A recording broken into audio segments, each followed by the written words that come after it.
Hey guys, how's it going?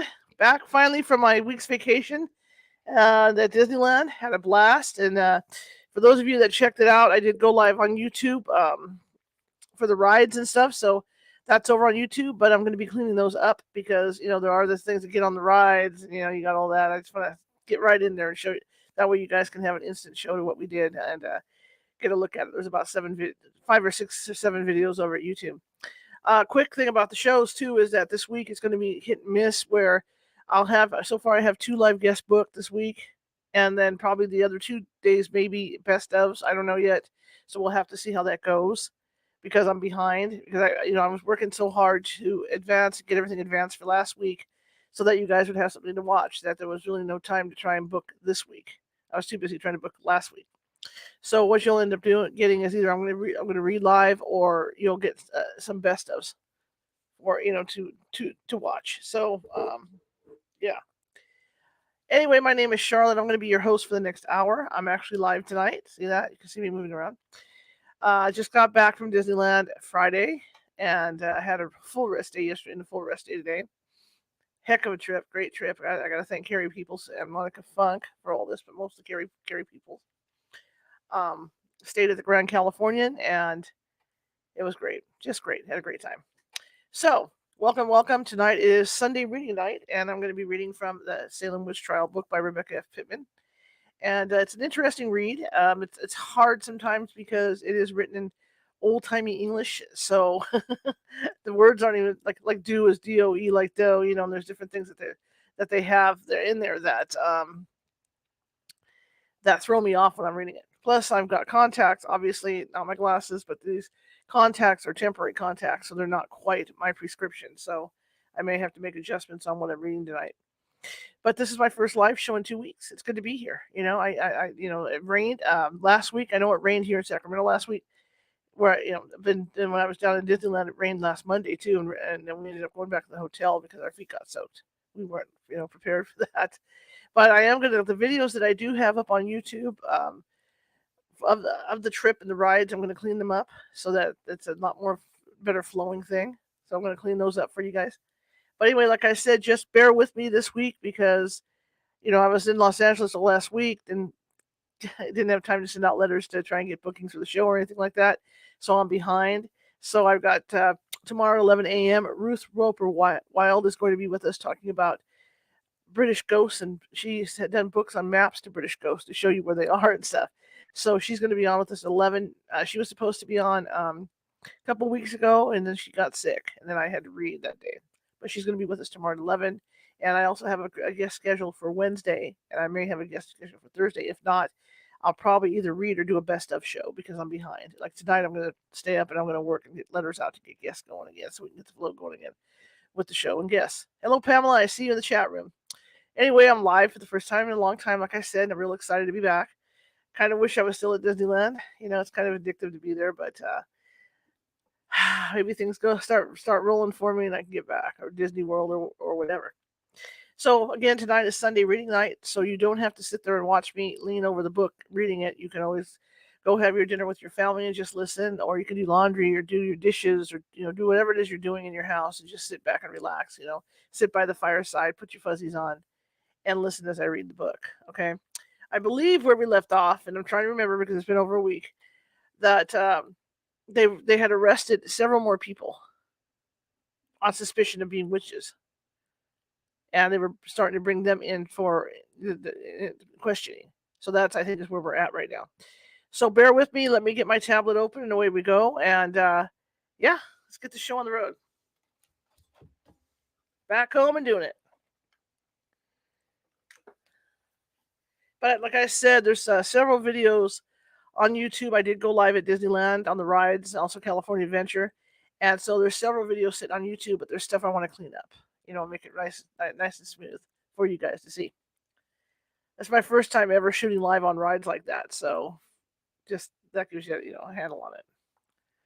But I had some great tools. I had a chest harness for my cell phone.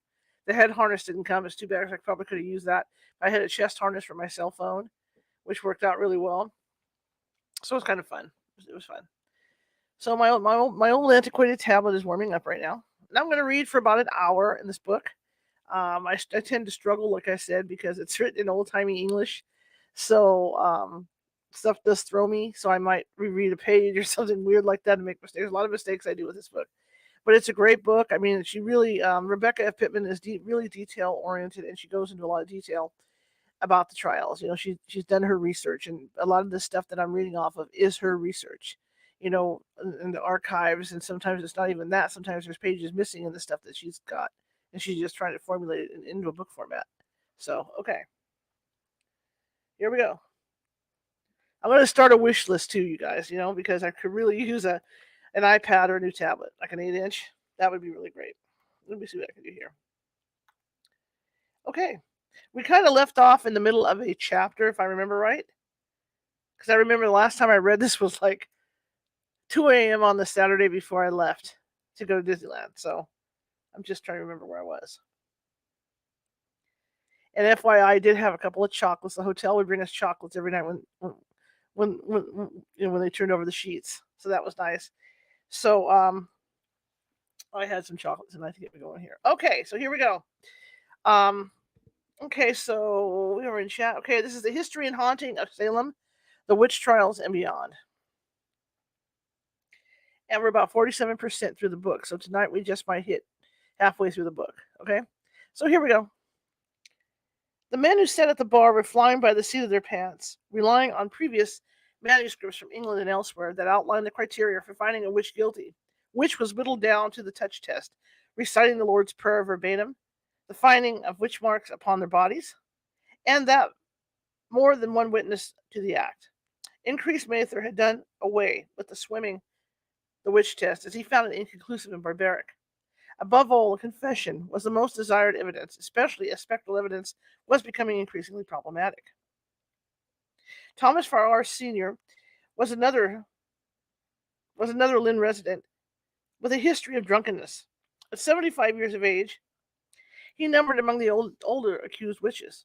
Interestingly, Farrar's, I think it's Farrar's, Farrers, Farrar's indictment was based largely on only Ann Putnam Jr.'s testimony against him, although it had been rumored he had once struck a pregnant woman while she was throwing her from her horse. Nice guy. Deposition of Ann Putnam Jr., Thomas Putnam, and Robert Morrell versus Thomas Farrar. I'll say Farrar. May 16, 1692. The deposition of Ann Putnam, who testifieth and saith that on the 8th of May, 1692, there appeared to me the apparition. I'm going to let you guys know what I'm facing. APPERISHTION. Okay. Of an old gray-head man with a great nose, which tortured. TORTORED. So that tells you how I'm struggling here. Which tortured me and almost choked me, and urged me to write in this book. And I asked him what was his name and from whence he came, for I would complain of him. And he told me he came from Lynn, and people used to call him Old Father Pharaoh. And he said he was my grandfather, for my father used to call him Father. But I told, hang on a second, see what I mean? But I told I would not call him grandfather. Hang on one second. Okay.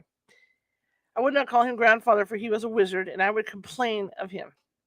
And ever since he hath affected me by times beating me and pinching me and almost choking me, and urging me continually to write in his book, we whose names are underwritten, having been conversant with Ann Putnam, have heard her declare what is above written, what she said and saw and heard from the apparition of old Pharaoh, and also have seen her tortures.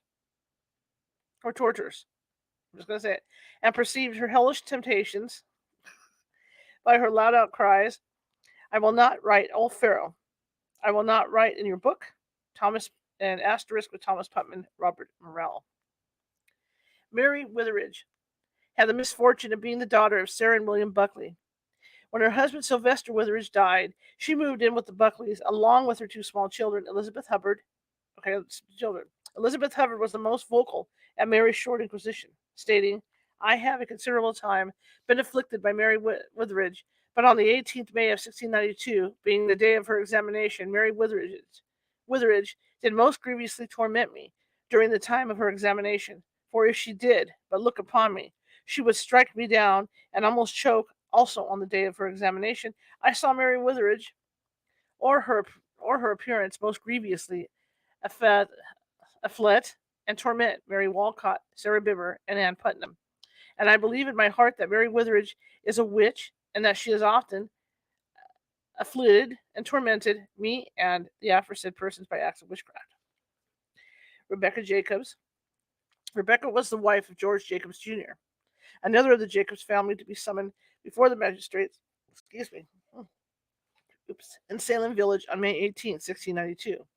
Rebecca had been charged, along with her husband George Jacobs Jr., her brother Daniel Andrews, also of Salem town, along with her husband George, had fled out of the country and gone into hiding.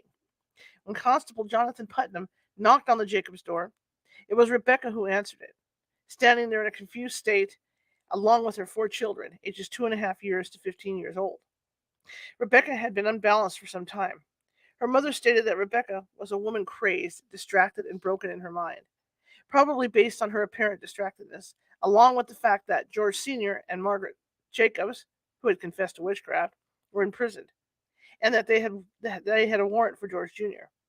The men took Rebecca with them. Her children ran down the road after them crying. Daniel Andrews was their uncle on their mother's side, but as he too had fled along with their father, they were taken in by neighbors. Elizabeth Hubbard was Rebecca Jacobs' chief accuser, claiming Jacobs had pinched her and choked her on many occasions, including today during the Inquisition. The other afflicted girls seemed not to recognize Rebecca as she stood before the bar, until Hubbard cried, "Don't you know Jacobs, the old witch?" Hubbard hit the floor in a convulsion. Frightened by the outburst, Rebecca took the road others had before her and confessed to hurting the girls and covenanting with the devil. Oddly, she also confessed to accidentally drowning her 2-year-old Mary in a well system years earlier. She was committed to jail to await trial. Hi, Marisa. How's it going? Roger Toothaker. Roger Toothaker was a farmer from Billerica with an interesting reputation of detecting maleficence and punishing the wicked with counter magic. It was rumored his daughter had killed a suspected witch once with use of his white magic. Toothaker had been living inside the Salem town boundaries for about 8 years, leaving his wife and children in Billerica to the mercy and charity of strangers. This was against Puritan law, where charity was thought to be akin to slothfulness. Hawthorne issued a warrant for Toothaker to be brought from Salem town to the village meeting house, which was carried out that very day. A deposition presented to Hawthorne and Corwin a few days later testified to the white magic carried out by Toothaker's daughter. Deposition of Thomas Gage and Elias Pickworth versus Roger Toothaker. May 23rd, 1692. The deposition of Thomas Gage, aged about 6 and 36 years of age. This deposition saith and doth testify that sometime this last spring of the year, that Dr. Toothaker was in his home in Beverly upon some occasion, and we discoursed about John Maston's child of Salem that was then sick and having unwanted fits, and likewise another child of Philip White's of Beverly, who was then strangely sick. I persuaded said Toothaker to go and see said children, SD I'm thinking said, and said Toothaker answered he had seen them both already, and that his opinion was that they were under an evil hand, and farther said Toothaker said that his daughter had killed a witch, and I asked him how she did it, and said Toothaker answered readily that his daughter had learned something from him. I asked by what means she did it, and he said that there was a certain person bewitched, and said person complained of being afflicted by another person that was suspected by the afflicted person. And farther, said Toothaker, said that his said daughter got some of the afflicted person's urine and put it into an earthen pot, and stopped said pot very close, and put said pot to a hot oven, and stopped up said oven, And the next morning said, with parentheses, a witch, was dead. Was dead, other things I have forgotten. And father saith not, yes, Pickworth. I'm just reading what I'm reading. Aged about 34 years, testifieth to all that is written above.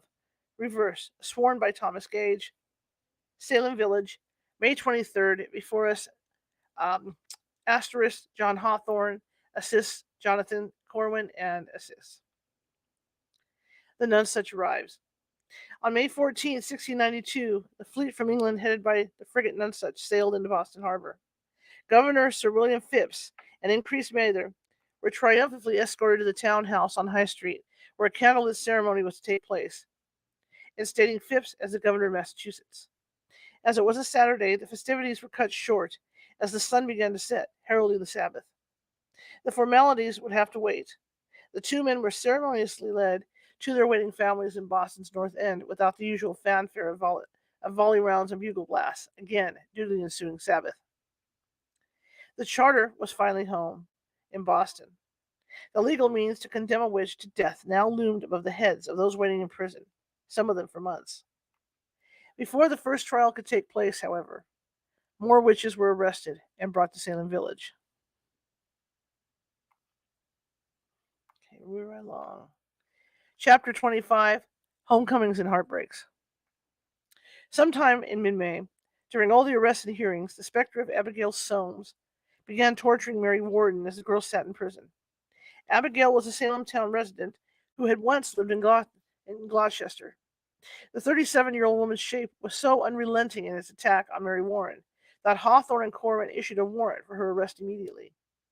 Constable Peter Osgood hastened to the home of Samuel and Elizabeth Gaskell in Salem, where Abigail was living and working at the time. Wasting no time, Hawthorne and Corwin ordered Mary Warren brought from Salem jail to Thomas Beadle's tavern. She cried that the specter of Abigail Soames was following her and biting her as she entered the Beadle's gate. Abigail Soames was brought into the room, and Mary dropped to the floor, screaming that the woman's spirit was biting her and jabbing her. Based on Mary's attack, the court ordered that the clothing of Soames be searched for any source of image magic. Parentheses, poppets. They found a great crocheting needle. It's spelled crotching. Crocheting needle in her apron. Examination of Abigail Soames, May 13th, 1692. Abigail Soames again. Okay, yeah, it says Salem.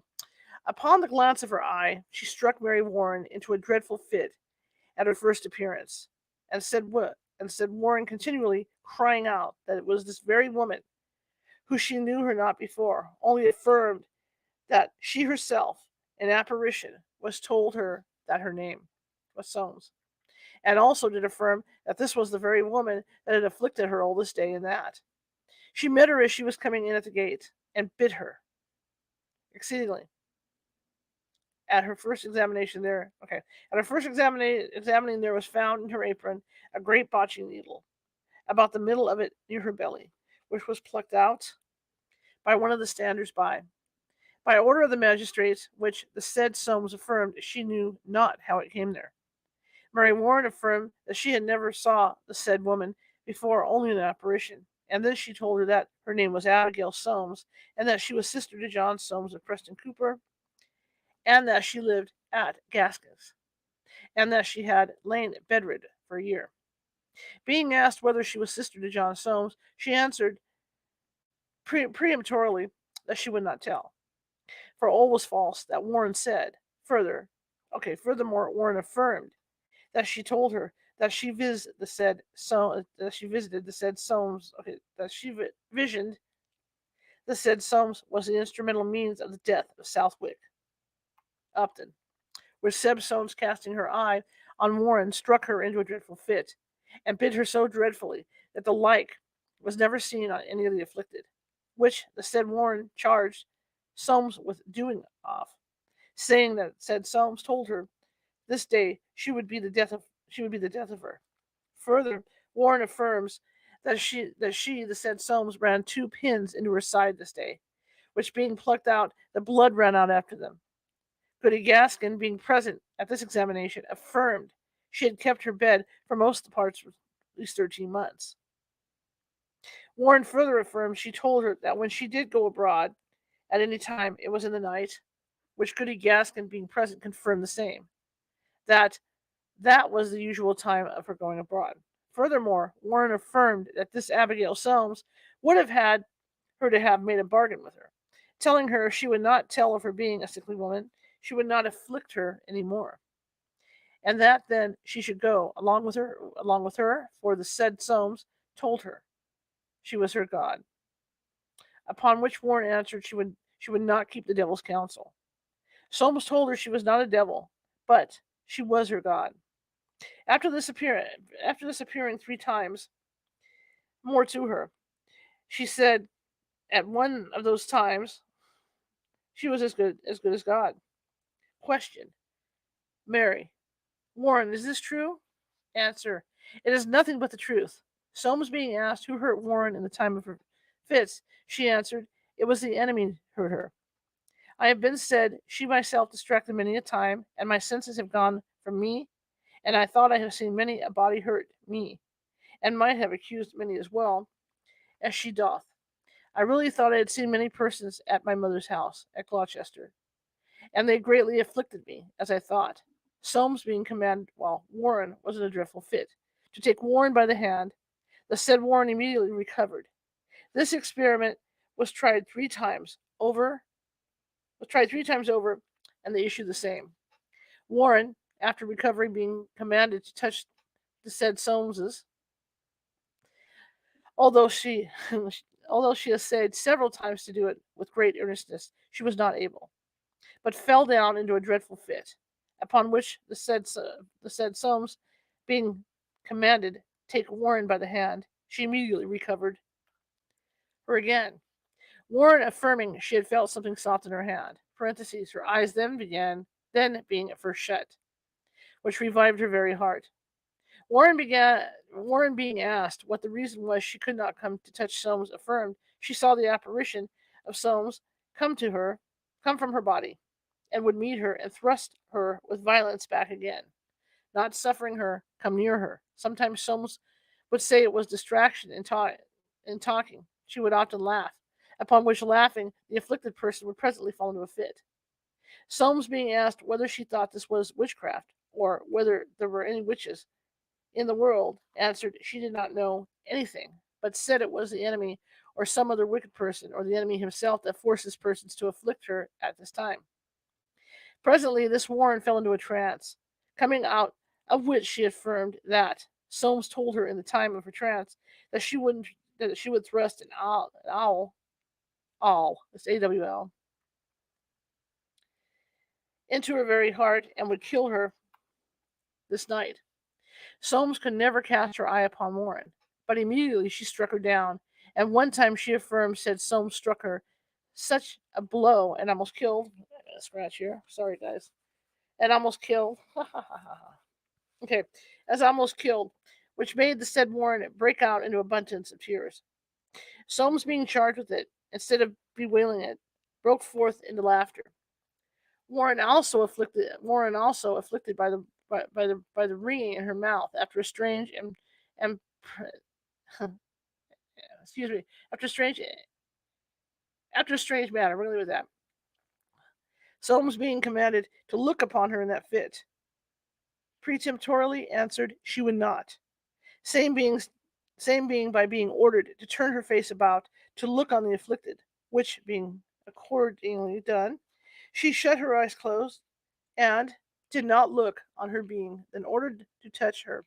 She did, and immediately Warren recovered, which no sooner done, but Soames opened her eyes and looked on the afflicted, and struck her into another most dreadful and terrible fit. And in this matter she practiced her witchcraft several times before the court.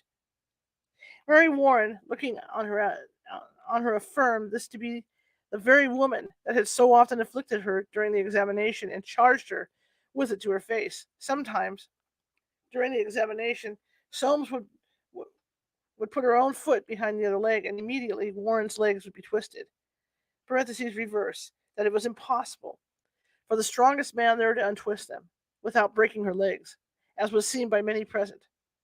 After this examination, Warren says the apparition of Proctor, Nurse, and Burroughs that appeared before her, and Burroughs bit her, which bite was seen by many. Also, Burroughs at the time appeared to Margaret Jacobs, who was then present, and told her, as Jacobs affirmed, that her grandfather would be hanged, upon which said Jacobs wept. It was also observed by the Reverend Master Noisy, that after the needle was taken away from Soames, that Warren was neither bit nor pinched by the said Soames, but struck so dreadfully on her breast that she cried out she was almost killed. This is the first time an accused witch claimed herself to be a god, albeit Mary Warren's god. How this must have set with the Puritan judges, one can only guess. Was it worse to claim you were the devil or God? The blatant blasphemy must have set them back, as they questioned Mary, asking, "Is this true?" Mary confirmed Mary confirmed Soames had said she was as good as a god.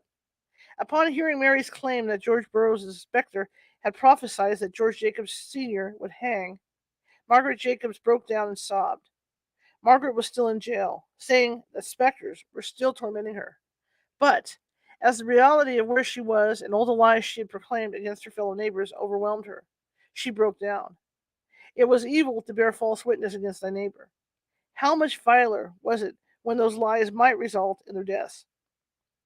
Fearing her actions had put her in the firm grasp of the devil, Mary recanted her confession, deciding the magistrate's wrath was a lesser punishment than what the devil could do to her. It backfired on her. The magistrates were not pleased. They were close to having the charter back in their midst, and the proper trials began. They, they told her that by recanting her earlier confession, she was demonstrating a sudden relapse. She had wavered back and forth so many times they ordered that she be put in a separate room with no time outside in the prison yard, a daily respite greatly cherished by those who spent their hours in the stench and darkness of the prisons. It was probably a pragmatic move as well. Away from others, she could not influence them with her sudden turn of conscience. Elizabeth Colson.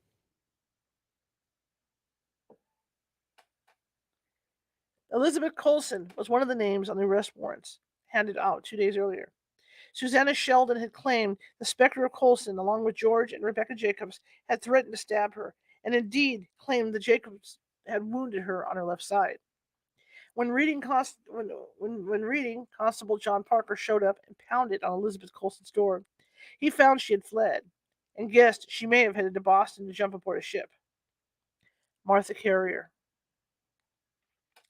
Martha Carrier was the queen of hell, according to Abigail Williams' report on her back in April. Abigail said she saw Carrier and the other witches dining in the parsonage pasture with the king of hell. George Burroughs, at the head of Carrier's spirit, was now suddenly increasingly active. Her specter attacked an 11-year-old girl, Phoebe Chandler, in an Andover meeting house. The girl said Carrier leaned over a pew and grabbed her shoulder, shaking her and asking her where she lived. This was odd, as Martha Carrier and Phoebe Chandler were related by marriage and had even gone to mutual relatives during the smallpox epidemic. Phoebe's father ran a tavern in southern Andover. The Carriers were just over the Andover line in Billerica. It was a warm May afternoon in Andover. Phoebe Chandler balanced a tray of beer from her father's tavern she was carrying to the farmhands. A voice suddenly hissed at her from the bushes to the side of the path. "Where are you going?" The voice whispered. Frightened, Phoebe looked back over her shoulder at the tavern with the swinging wooden sign of a horseshoe. No one was in sight.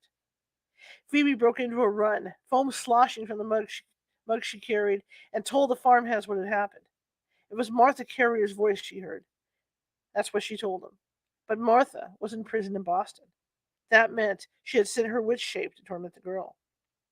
2 hours passed, and the frightened girl hurried along the same path home. A breeze moved the branches overhead. Was that a voice or the rustling of leaves? The whispering suddenly merged into one rasping voice. Martha's witch shape was now above her in the boughs. "I'm going to poison you, Phoebe. You have only a few days to live." Terrified, the young girl ran frantically to the house of her half-sister Elizabeth, who was living with her widowed mother-in-law, Faith Allen, Martha Carrier's mother. Elizabeth's husband had died of smallpox 2 winters earlier. It was rumored Martha and her family had brought the deathly disease with them when they stayed that winter with the Allens. While Carrier's spirit was abusing young girls in Andover, back in Boston, the legalities born of the new charter were carried out. Phipps officially became governor of Massachusetts, replacing old Governor Simon Broadstreet, who had been a puppet official during the hurried overthrow of Andros. He was frail and often absent from church services and government businesses. He had been of sound mind and body, able to carry out the mantle firmly placed upon his head. The witch madness might not have spiraled out of control. He had left matters to his deputy governor, Thomas Danforth. Had Bradstreet been in attendance at the inquisitions, it is possible he would not have allowed the admission of spectral evidence, being a pragmatic man impatient with folly of those who wasted his time. The charter was read, finally, in its entirety. It wasn't everything the colonists had hoped for, but the main concern of their property deeds becoming invalid was now at rest. A collective sigh of relief must have sounded throughout the room. Phipps was now governor, vice admiral, and commander in chief of all New England militias. His right hand man, William Stoughton, was named lieutenant governor, and Isaac Addington became secretary. Samuel Sewall would become one of the counselors. Mary Esty is released. For this author, no story carries so much sympathy throughout the witchcraft chaos as that of the Town sisters, Rebecca Nurse, Mary Etsy, and Sarah Cloyce. It was obvious the magistrates looked at the calm, pious faces of Rebecca and Mary during their examinations, and their confidence in their guilt floundered. Hawthorne, in particular, wavered and went beyond his usual full steam ahead method of coercing the accused into confessions. He asked the girls if they were sure this was the woman whose spectre tormented them. On Wednesday, May 18th, after John Willard was led away to jail, Mary Etsy was brought into the courtroom to be re-examined. She had languished in Salem jail for almost a month, while her sister Rebecca Nurse sat shackled in Boston prison.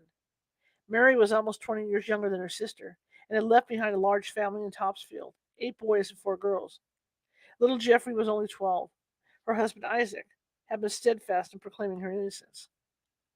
As Mary stood before the magistrates, her hair matted, clothes filthy from the dirty Salem jail floor, the fear of what awaited her was tremendous. She waited for the usual shrieking of the afflicted girls as she stood there, still calm on the outside, but nerves threatened to abandon her. Oddly, there was no outcry. Only Mercy Lewis remained firm in her accusation that Mary Etsy Spectre had tormented her. The other girls were now not so sure. Hawthorne may have inwardly breathed a sigh of relief. He ordered the beleaguered woman released to the custody of her family. Mary Etsy walked out of the Salem Village meeting house into the May sunshine. It is probable that one of her family was in attendance at her hearing and was there to take her home. The mint green of the new leaves opening, along with the blossoms that infused spring, must have been the most beautiful confirmation that she had been literally reborn, saved from the hangman's noose. Her joy was tempered only by the knowledge that her 2 sisters still sat chained in Boston prison, awaiting their trials. Perhaps she may have thought, if the judges believe me innocent, they will see the same goodness in Sarah and Rebecca. The welcoming chaos that ensued at the nurse farm must have been heartwarming. All the loving arms flung about her neck, the joy of her neighbors who had anguished over her plight for the past month. How wondrous to feel fresh water and soap and the luxury of cleanly washed clothes and bed sheets. She was home. Mary Etsy had missed being carted off to Boston prison by only one day. The following day, May 19th, the prisoners, who had been held in the watch house during their examinations, were tied to the cart rails of Ingersoll's wooden wagon and had herded to Boston. Jailer John Arnold, happy he had beefed up his jailhouse infrastructure, pulled out his trusty quill and entered in the new arrivals, posting the date of the commencement of their bill for room board a day early. The witchcraft madness filled the pockets of those whose fortune it fell to house the helpless victims, taverns, and jails.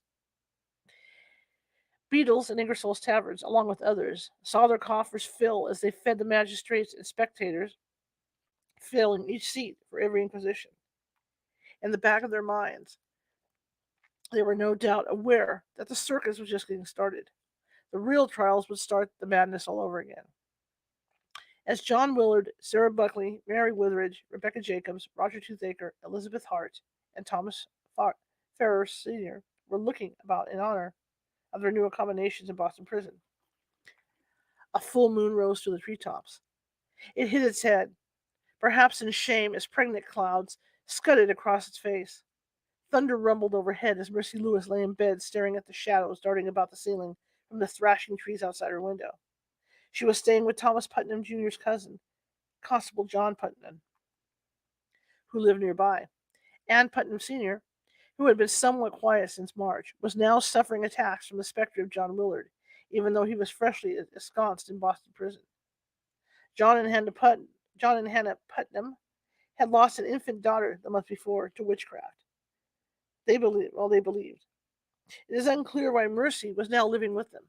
It may have been to offer help or to keep her away from Anne Sr., whose mind was becoming increasingly unhinged by the whole affair.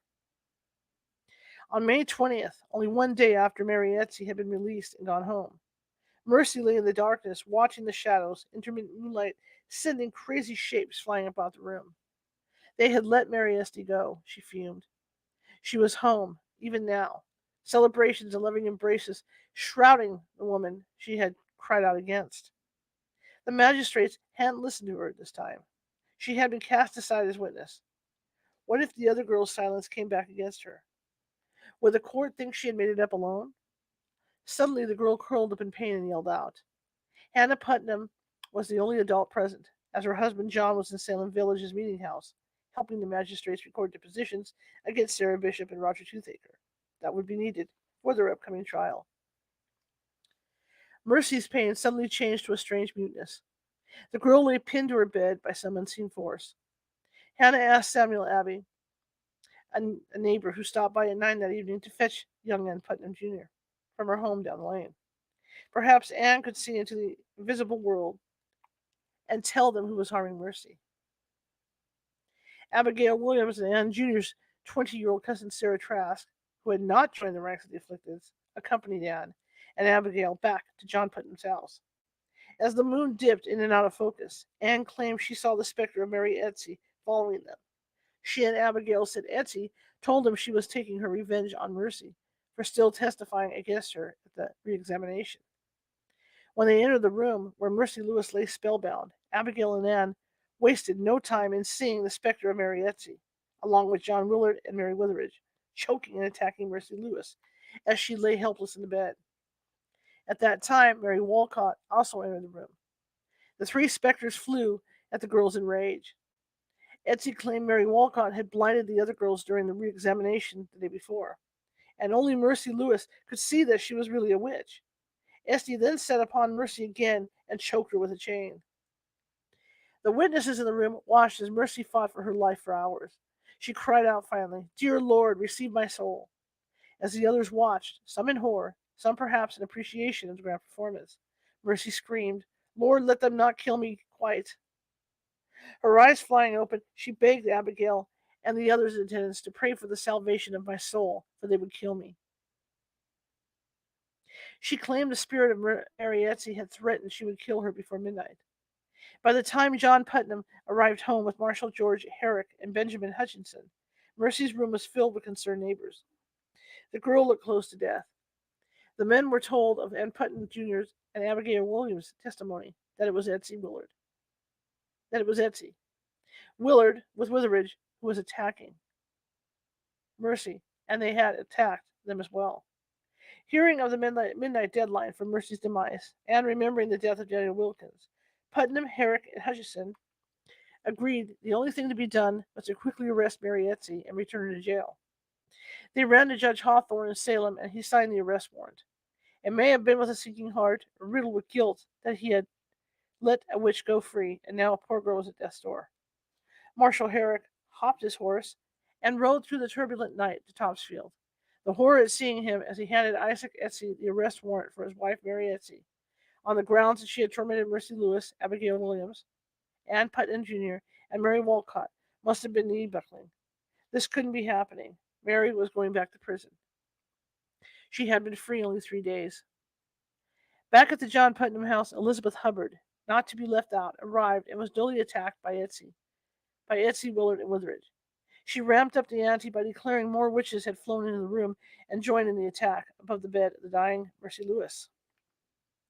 She cried out that the proctor's daughter Sarah of Salem town, her aunt Sarah Bassett of Lynn, and Susanna Boots of Beverly were now tormenting Mercy and the other girls.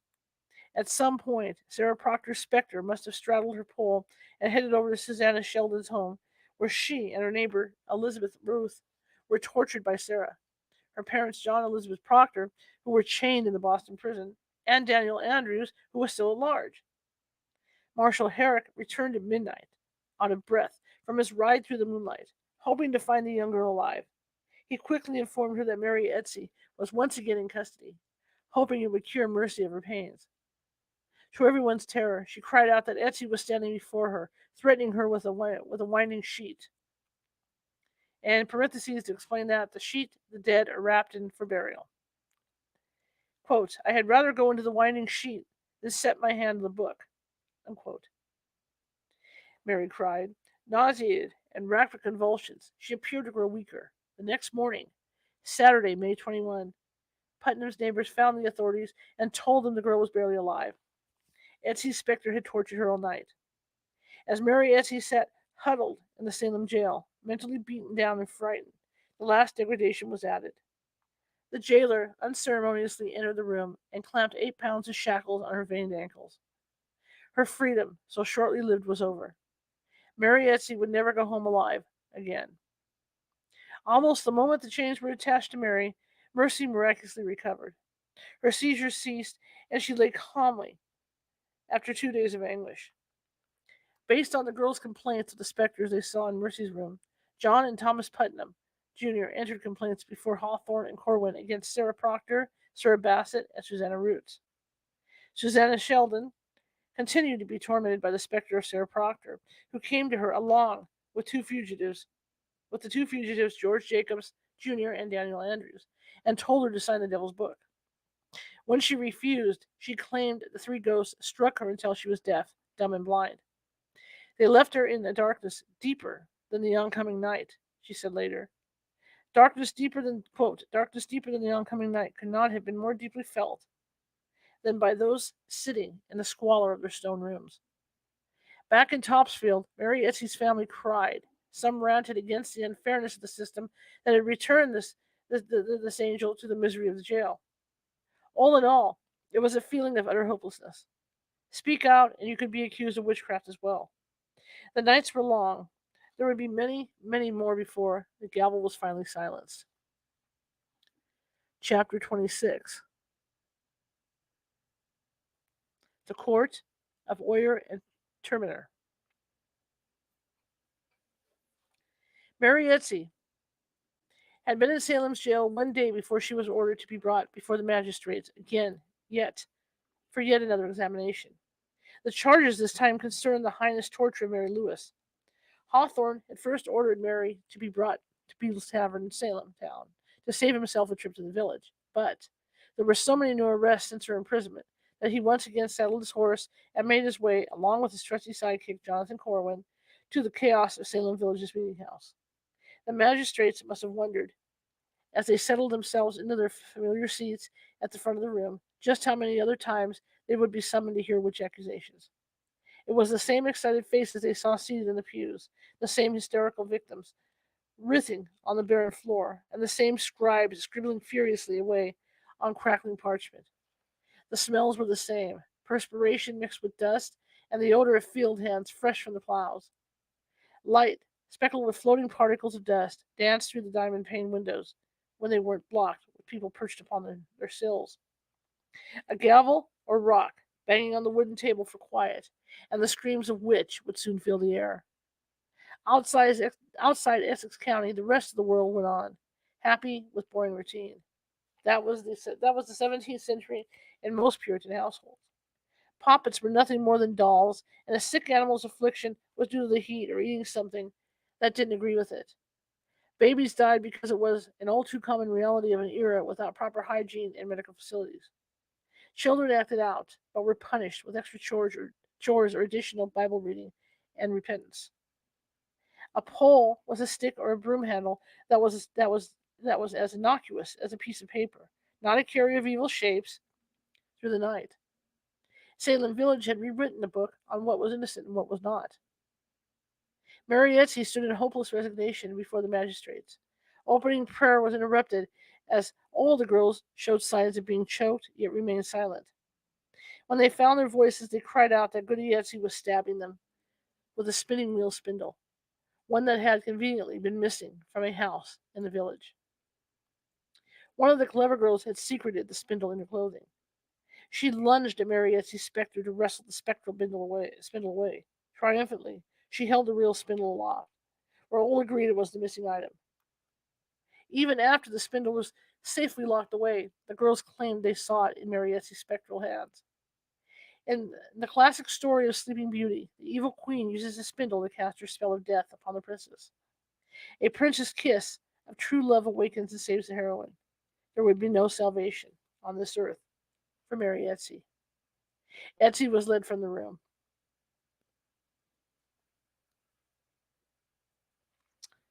Sarah Bassett of Lynn, Elizabeth Proctor's sister-in-law, and Susanna Roots of Beverly were examined next. The only record of these two inquests related to Roots, whose fellow boarder claimed he heard Susanna's conversing with at least 5 other voices in a room empty of anyone other than herself. It was also alleged that she was seldom at family prayers. As others were cried out upon, the magistrates ordered the arrest of Benjamin Proctor and his aunt Mary D. Rich, along with Sarah Pease, due to allegations of their specters tormenting Abigail Williams, Mary Warren, Elizabeth Hubbard, and the other usual cast of sufferers. The 3 were gathered up and brought to the meeting house for their questioning. The hurry was due to Hawthorne and Corwin's schedule, which would have them away for the next several days. The speed at which these 3 were accused, arrests drawn up, apprehended, questioned, and jailed would have made their heads spin. In the course of only one day, they were dragged from their homes and sent to Salem jail, only to be transferred to Boston prison the next day. The new group to travel via cart across the New England landscape were Mary Etsy, Susanna Roots, Sarah Bassett, Benjamin Proctor, Abigail Soames, and Mrs. Elizabeth Carey. One has to wonder about the reuniting of the Town sisters in Boston prison. As they clasped each other, Rebecca Nurse and Sarah Cloyce, stained and dirty, and Mary Etsy, still dressed in her clean clothes from her short reprieve at home. Were they resigned to their fate? As Christian women, did they comfort each other with the promise of God's love for them? Jailer John Arnold billed Boston for additional shackles for the newly arriving prisoners from Salem. The record proves the imprisoned witches were now being chained as an expedient deterrent to their spectral visits. Unsatisfied by the last cartload of witches heading to jail, Mary Warren, the proctor's maid, claimed 2 new specters were after her: Mary Irison of Lynn and Mary Toothaker of Billerica, whose husband Roger was already in prison. Toothaker had the dubious distinction of being the sister of Martha Carrier, the Queen of Hell.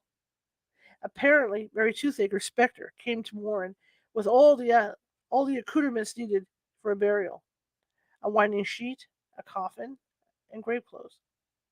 She also brought the Devil's Book for Mary's signature. As Warren was still in jail, one has to wonder where names of the new witches came from. Was it any wonder the magistrates were having a hard time dealing with the facilitating girl? One moment she was a confessed witch, and the next, new covenant recruits were after her. Captain Carey had managed to rescue his wife from the confines of Boston prison and have her moved to a jail closer to their home in Middlesex County. If Elizabeth Carey thought her treatment would be more humane in the Cambridge jail, she lost all hope when 8 pounds of shackles were clamped about her ankles. She fell into convulsions to the point that her husband feared she would not survive the night. He pleaded to have the restraints removed, but it fell on deaf ears. Elizabeth remained chained to the floor.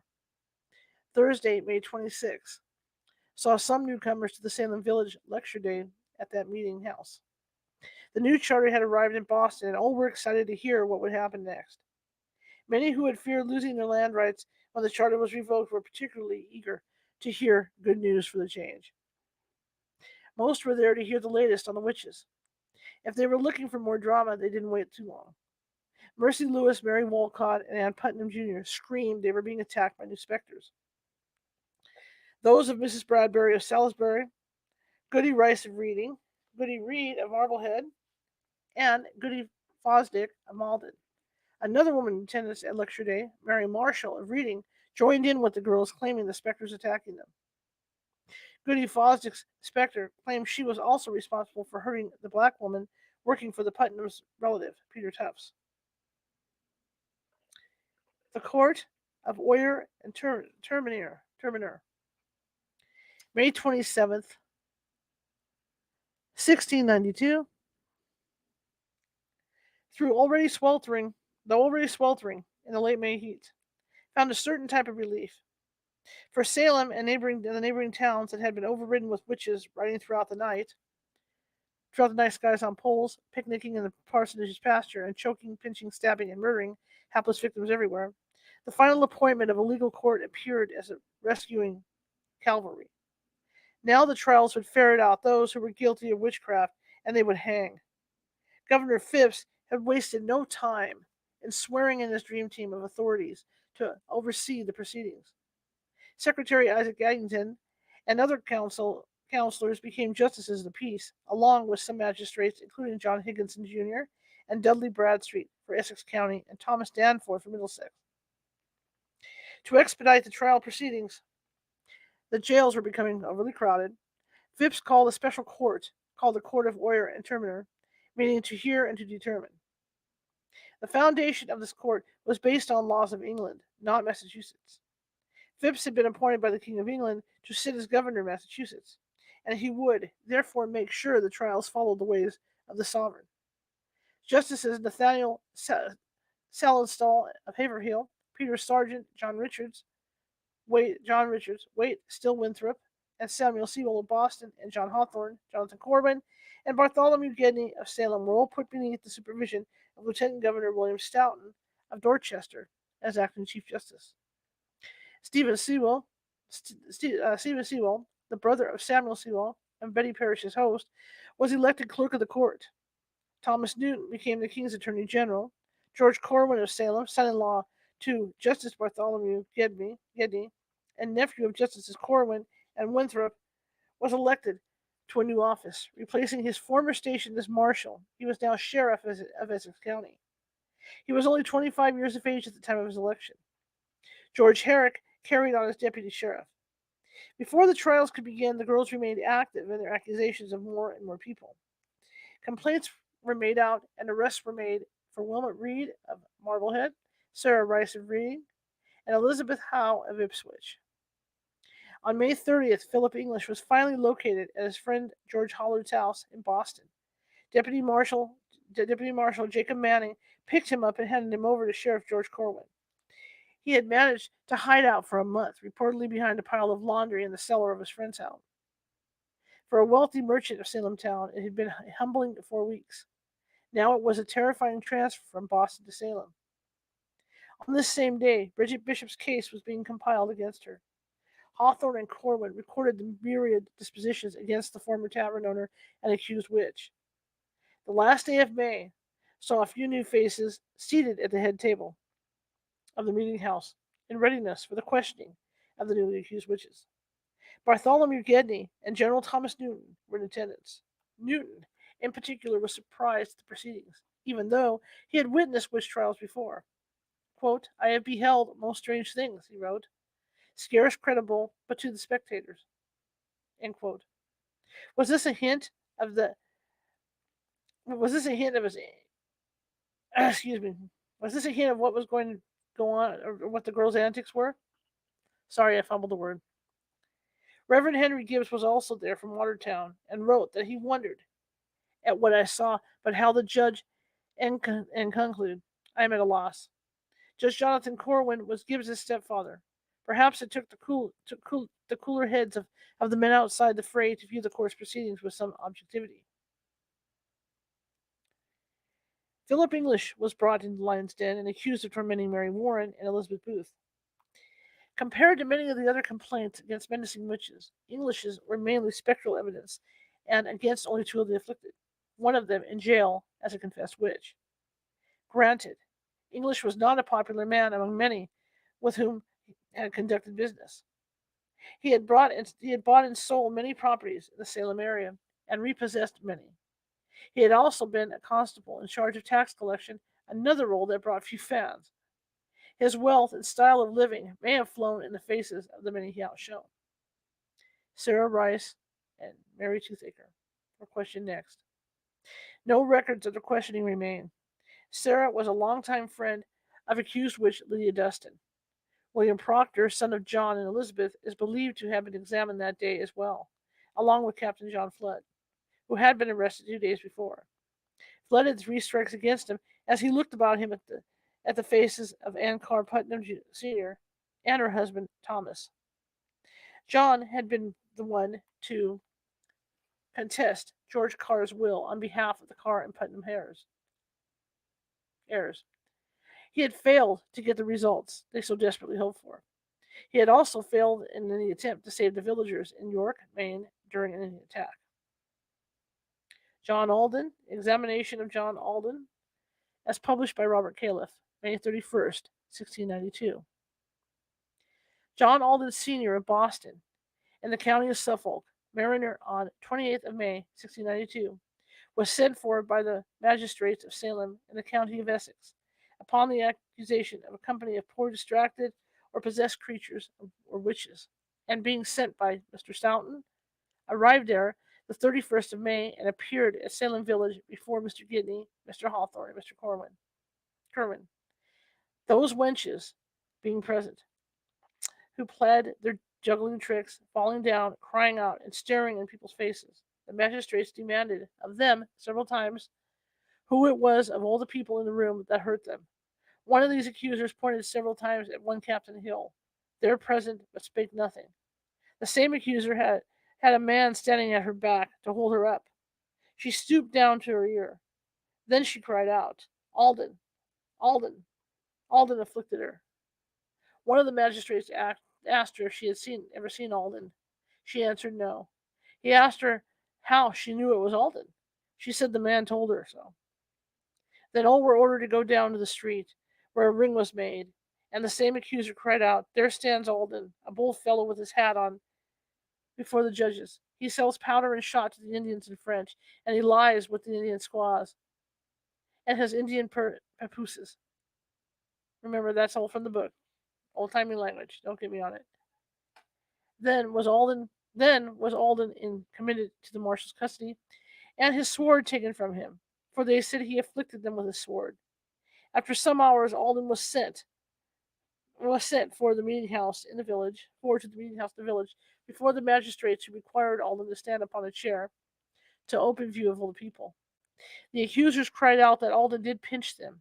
Then, when he stood upon the chair in the sight of all the people, a good way distant from them, one of the magistrates bid the marshal to hold open Alden's hands, that he might not pinch those creatures. Alden asked them why they should think that he should come to that village to afflict those persons that he never knew or saw before. Mr. Gidney bid Alden confess, and gave glory to God. Alden said he hoped he should give glory to God, and hoped he should never gratify the devil, but appealed to all that ever knew him, if they ever suspected him to be such a person, and challenged anyone that could bring in anything upon their own knowledge that might give suspicion of his being such a one. Mr. Gidney said he had known Alden many years, and he had been at sea with him, and always looked upon him to be an honest man. But now he did see cause to alter his judgment. Alden answered he was sorry for that, but he hoped God would clear up his innocence, that he would recall that judgment again, and added that he hoped that he should with job maintain his integrity till he died. They bid Alden look upon the accusers, which he did, and they fell down. Alden asked Mr. Gidney what reason there could be given why Alden's looking upon him did not strike him down as well. But no reason was given that I heard. But the accusers were brought to Alden to touch them, and this touch, they said, made them well. Alden began to speak of the providence of God in suffering in these creatures to accuse innocent persons. Mr. Noyes asked Alden why he would offer to speak of the providence of God. God, by his providence, said Mr. Noyes, governs the world. and keeps it in peace. And so went on with discourse and stopped Alden's mouth as to that. Alden told Mr. Gidney that he could assure him that there was a lying spirit in them. For I can assure you that there is not a word of truth in all these people say of me. But Alden was again committed to the marshal, and his minimus written. Caleb's account, which was above, of John Alden's inquisition is very powerful, as it shows for the first time a complete abhorrence of the girl's tactics. His opening statement says, "Those wenches being present, who pled their juggling tricks, falling down, crying out, and staring in people's faces, is one of pure disdain. It is apparent that Alden took on the court. Gedney was an old friend of his, and perhaps he thought he could appeal to him to show reason. Why don't you fall down when I look at you? Is basically what he asked Gedney, a valid point if he was indeed casting about the evil eye.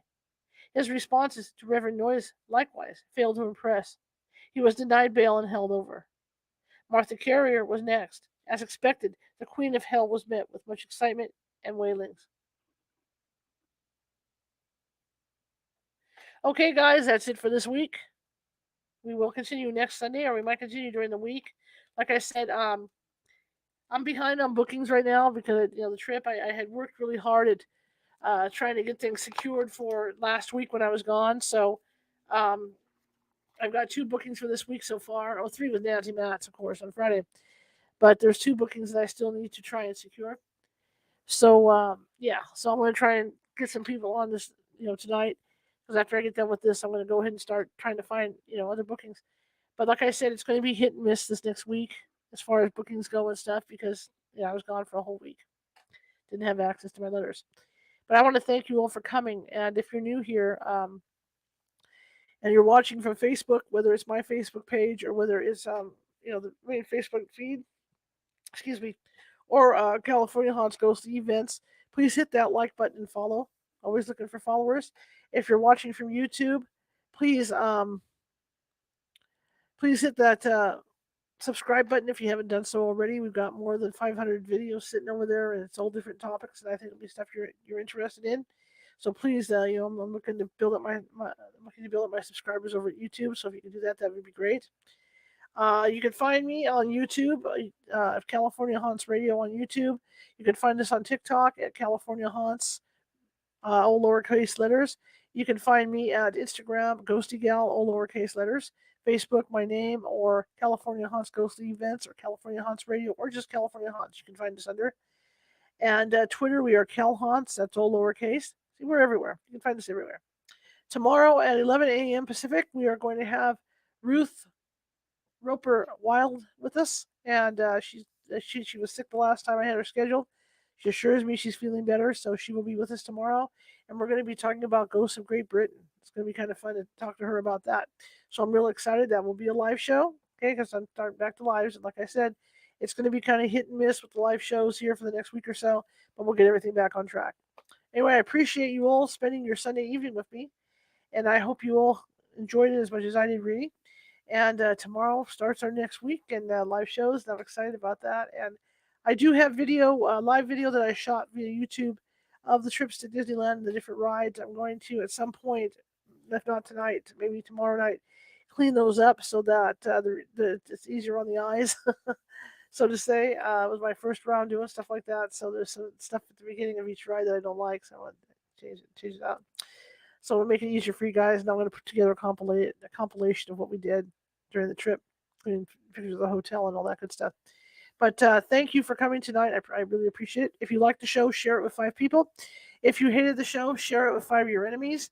We are equal opportunity here at California Haunts Radio. And, I'm just trying to get the word out about this show. It's a good little show, and I'm not just saying that because I'm the one that manages it all, but it is a good little show. I feel like we're the little show that could, I think I can, I know I can, I know I can, I knew I could. That's how I feel about this show because we're building up definitely with YouTube and Facebook, and we're also building up a good reputation at RSS where it's going out to Apple, to Apple and different podcast sites and stuff. And my fans that follow us, from those sites. Thank you very much. I really appreciate it. Let's keep it going. And make this thing grow together. It's just work to make it grow together as a team. And I think of all of you as friends out there, and you're part of my team. You're part of my team to help me build this thing up. So anyway, I want to thank you all, and I will see you tomorrow at 11 a.m. Pacific. So here we go. Have a good night.